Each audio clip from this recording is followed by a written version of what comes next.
So Timmy McCaffrey, it is so good to be with you, brother. We've known each other for over 15 years. I remember back when I was teaching at Rummel, you were working with the Catholic Charismatic Renewal. That's right, the and youth group. The youth group, and but you've been in ministry for a long time, right? Yeah. So tell us, like, when were the early days for you? Like, how far back does this go for you? You know, it's the term early days comes with context when you're 34. Yes, right. But back in the day, right? Yeah. No, so officially, I guess, so to speak, ministry proper, running youth groups and things like that started when I was in high school.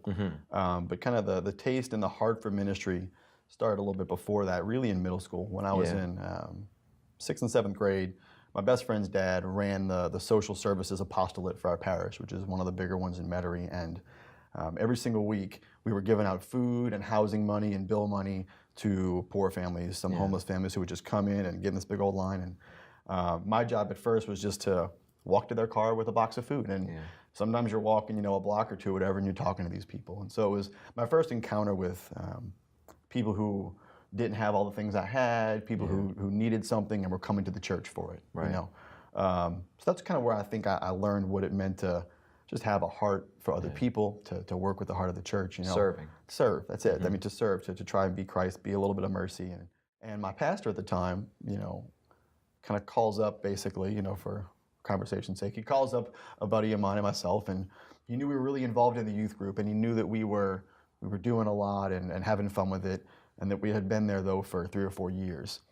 And he said, there had been some turnover, and the youth minister was moving on for different reasons, and they had some people who were taking over, who were great, but he wanted a couple of young people to really be kind of running the youth group, and kind of, running the youth group meetings and the retreats and planning out the year and that kind of stuff. And he asked us if, we kind of help out with that basically. And Father, we're 14, right? Exactly. For lack of a better, phrase there. Father, we're 14 years old. Okay, it'll be fine. Yeah. Well, some kind of wisdom was working there.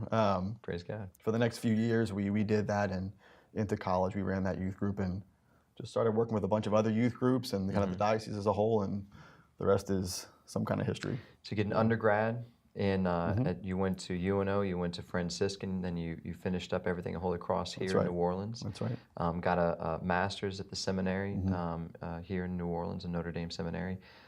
Taught it at an all-boys Catholic high school here in the city. That's right, for over 9 years. Yeah. Worked with the Archdiocese Family Life Office for 1.5 years, and currently you're working as the CYO director. That's right. So the Archdiocese of New Orleans. Youth and Young Adult Ministry, that office, which is a big old blanket. So I say that you have your own experience and the experiences of many years and other teens that you've seen. You've evangelized and you've been with, witnessing the faith, preaching the faith, living the faith out. And my question is, what is the biggest influencer? What's the biggest impact, a positive impact in a teen's life with regard to their faith? Number one. Number one, I mean, hands down, and having seen this on the positive side and the negative side, and I guess everywhere in between, is the parents, right? But not just the parents being there, the parents being good people, but that's not good enough. It's the parents' willingness to live their faith in front of their kids. Amen. Right? And that's going to mean different things depending on the day, right? It is going to mean going to Sunday Mass and holy days of obligation, all that kind of stuff. It is going to mean praying in the house visibly at some point. Maybe you're not knocking down the daily rosary or whatever, but your kids need to see you pray, know that you pray, and perhaps learn that from you by praying with you. And having that, the faith of the parents be the touch point for the conversations that we have and the reasons why we're parenting you the way we are, these kinds of things, And whether that's just mom in the house, mom and dad in the house, grandparents raising the kid, whoever is responsible for the child, for the teenager, it's irreplaceable to have that witness be there. Now, they might not agree with you all the time. Right. You might not get along. They might be, running out at easy. midnight. And exactly. It's not going to be easy. Right. I guarantee it. It may Don't not assume. be. It will not be easy. Just because you're praying doesn't mean that things are going to get really easy. It just means you're going to have the grace to not let it kill you. Right? I mean, that's all that means. There's no other guarantee than that. And even that, some days is rocky, right? Right, exactly. But I think it's entirely irreplaceable to have the parents living out their faith in front of the young people. And they're going to have other people witnessing that to them but at the end of the day, they're going to have other people witnessing other things to them too. Yeah. You know, so that's what I've seen in other kids, and that was the same for me. You know, when I was younger, I'm raised in a cradle Catholic household. You know, both of my parents were Catholic school kids. You know, and I was a Catholic school kid and all this kind of stuff.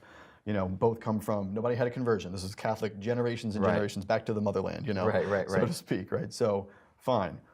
But we were not praying the daily family rosary. We weren't praying grace before meals. We weren't, you know, bashing out the Bible as a family like that. That never happened. The Bible collected dust. Yeah. You know, however, we went to Sunday Mass and we went to Mass on the holy days, and my mom prayed the rosary, and we were going to go to church if you were living under my roof, like this kind of stuff. You know, it wasn't that much more than that, but the faith also informed the basic, you know, ethical, moral things they were telling us to do and not do. You know.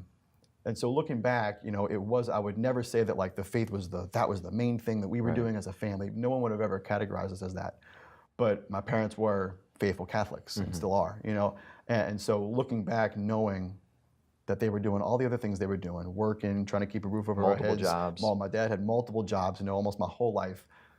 Still made time for Mass. Mass on the weekend wasn't negotiable, and that was powerful for me. You know, my mother is Sicilian, basically, you know, Catholic, and for all the things that brings in, my dad's hardcore Irish Catholic. So lots of talking about it over here, never mentioning it over here, basically.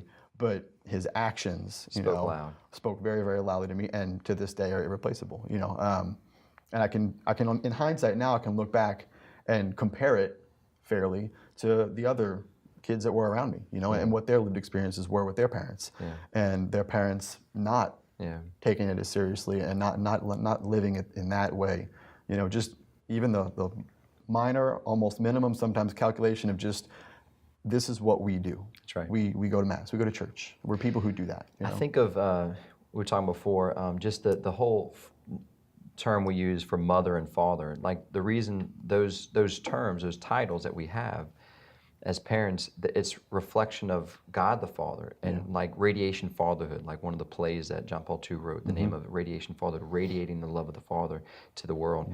And then the mother church, mothering for what purpose, fathering for what purpose, and it's all leading in faith to God. That's right.